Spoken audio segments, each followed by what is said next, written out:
সংসদের হামলাকাণ্ড ঘিরে বৃহস্পতিবার সকাল থেকে শাসক এবং বিরোধীর রাজনৈতিক তরজা তুঙ্গে। সংসদের শীতকালীন অধিবেশনে সংসদ ভবনের নিরাপত্তার গলদের দায়ে কেন্দ্রীয় স্বরাষ্ট্রমন্ত্রী অমিত শাহের ইস্তফা দাবি করে তৃণমূল।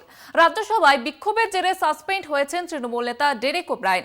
হামলার নেপথ্যে কংগ্রেস এবং বামেদের দিকে আঙুল তুলছে বিজেপি।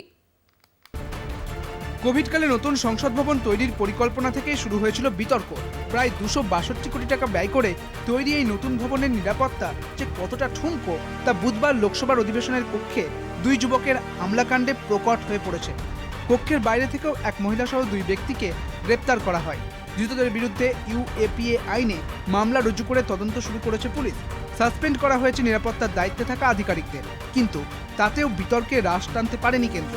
বেহাল নিরাপত্তা ব্যবস্থার দায় মেনে কেন্দ্রীয় স্বরাষ্ট্রমন্ত্রী অমিত শাহের পদত্যাগ দাবি করে রাজ্যসভায় তুমুল বিক্ষোভ দেখায় বিরোধীরা, যার জেরে দুই কক্ষ মিলিয়ে 15 জনকে সাসপেন্ড করা হয়েছে।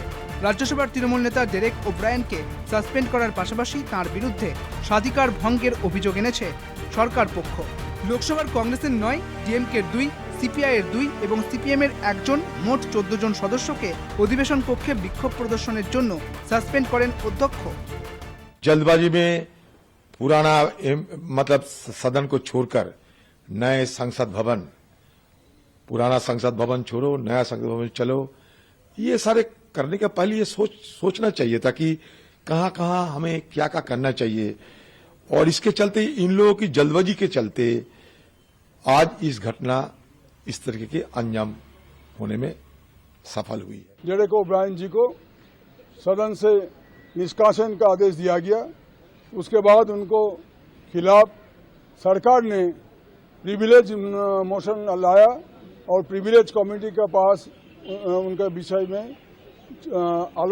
चर्चा करके 3 महीना का अंदर रिपोर्ट देने के लिए चेयर ने निर्देश दिया।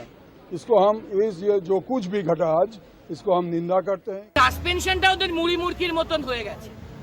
আমি নিজে 3 বার সাসপেন্ড হয়েছি, আজকে ডেরেকেটটা অফিসিয়াল হয়ে গেলে ও 3 বার হয়ে যাবে, তো আমাদের সাসপেনশনে হ্যাট্রিক হয়ে যাচ্ছে। সংসদের অধিবেশন কক্ষে ওই দুই যুবক মাইসুরুর বিজেপি সাংসদের সুপারিশে পাওয়া প্রবেশপত্র নিয়ে ঢুকেছিল।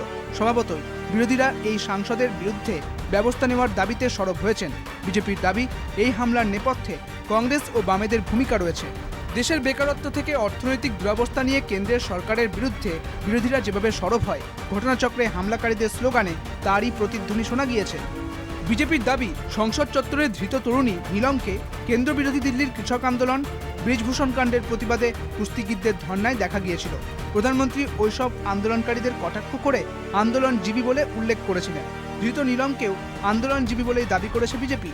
যেহেতু এসব আন্দোলনে বাম এবং কংগ্রেসের সক্রিয় সমর্থন ছিল, তাই সংসদের হামলার সঙ্গেও তাদের নাম জড়িয়ে উদ্ভূত রাজনৈতিক বিতর্কে বাড়তি মাত্রা জুড়তে তৎপর হয়ে উঠেছে বিজেপি। কলকাতা টিভি।